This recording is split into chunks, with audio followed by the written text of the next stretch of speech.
backpacking? Not exactly. Ryan's going to work. Oh, enterprising little thing, isn't she?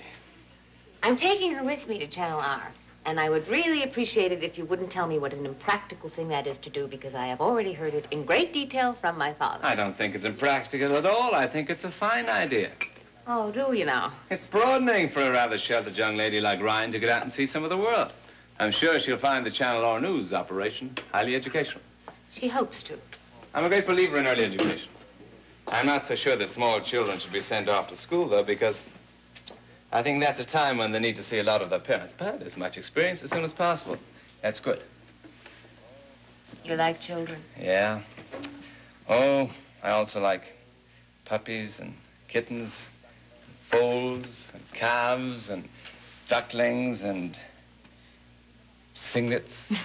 All the little new ones. They trust you, you know. Yeah. Did you live on a farm in Ireland? In town. But you had animals. One large dog who was shared by us all. My mom always had at least one cat. And I had Billy. Who was Billy? My rooster.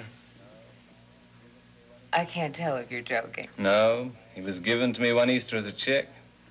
I fed him by hand. He thought I was his dad. How old were you? 7. He lived in the box at the foot of my bed where he was safe from the cats. So he was big enough to take care of himself. But I took him out every day. He'd ride on my shoulder.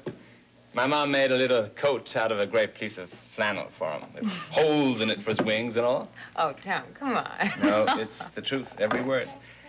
And every day after school, he'd wait for me on the gatepost.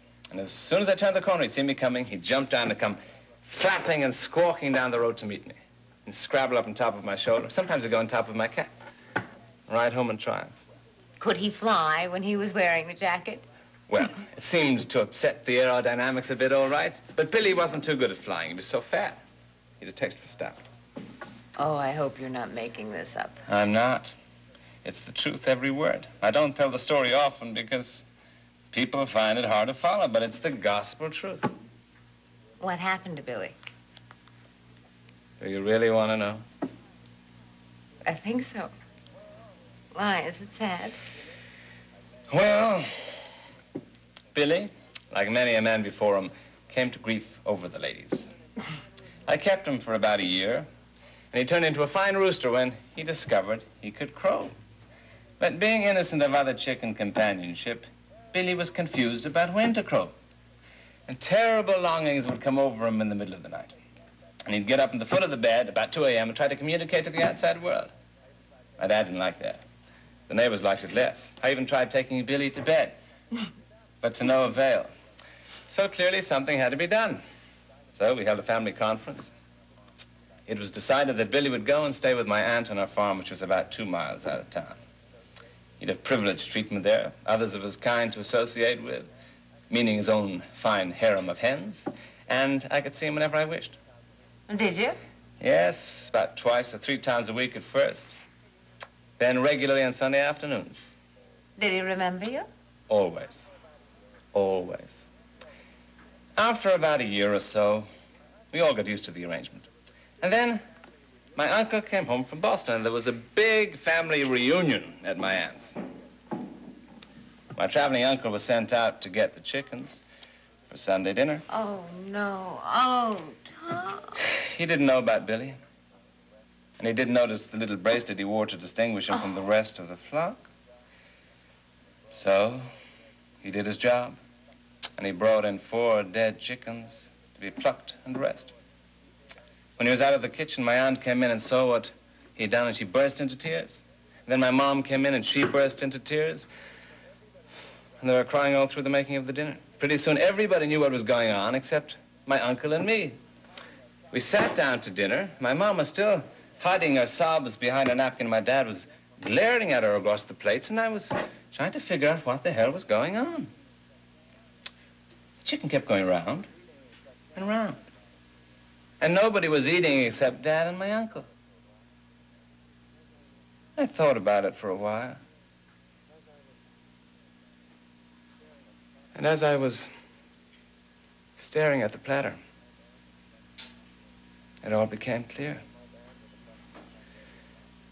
I looked at my dad with a drumstick halfway to his mouth. And he knew I knew. And there was a terrible silence. And I jumped up and screamed, "You bloody cannibal, that's Billy!" And there was a terrific commotion. I was sent off to my room for the rest of the day. I haven't eaten chicken since. I don't know whether to laugh or cry. I know, well, that's the sort of story it is.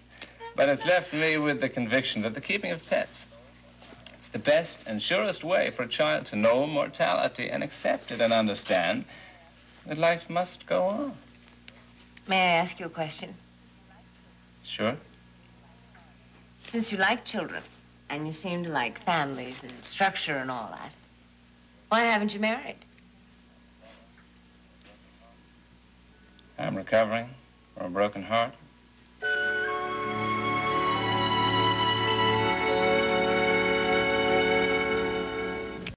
And how? Margaret Callahan. She married my best friend, Dermot Ross. How could she?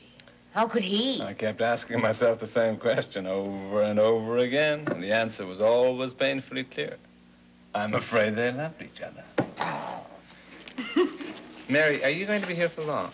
Maybe 10 minutes. Why? There's something I want to get for you now. It won't take more than 10 minutes, so don't go away till I get back, all right? Please. Sure. Don't.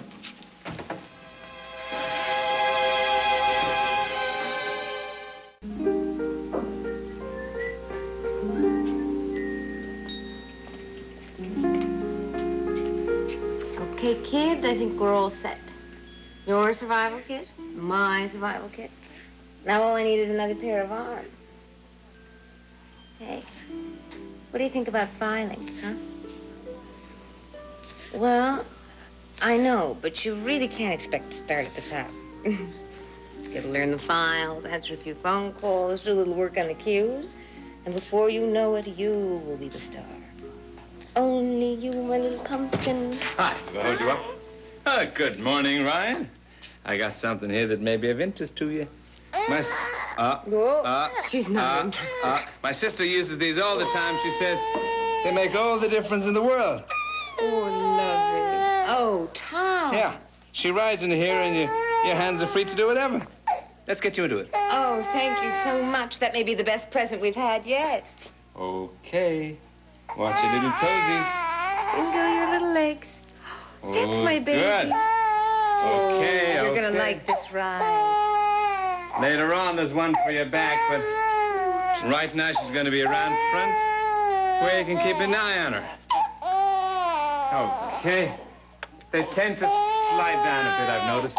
They sort of scrunch up in a ball. Is that good for her back? Well, just straighten her out, but it'll be enough to get you both from here to Channel R. Oh, Tom, I love it. Thank you, really. You're welcome. There you are, sweet one. All safe and secure. Yeah. Yeah.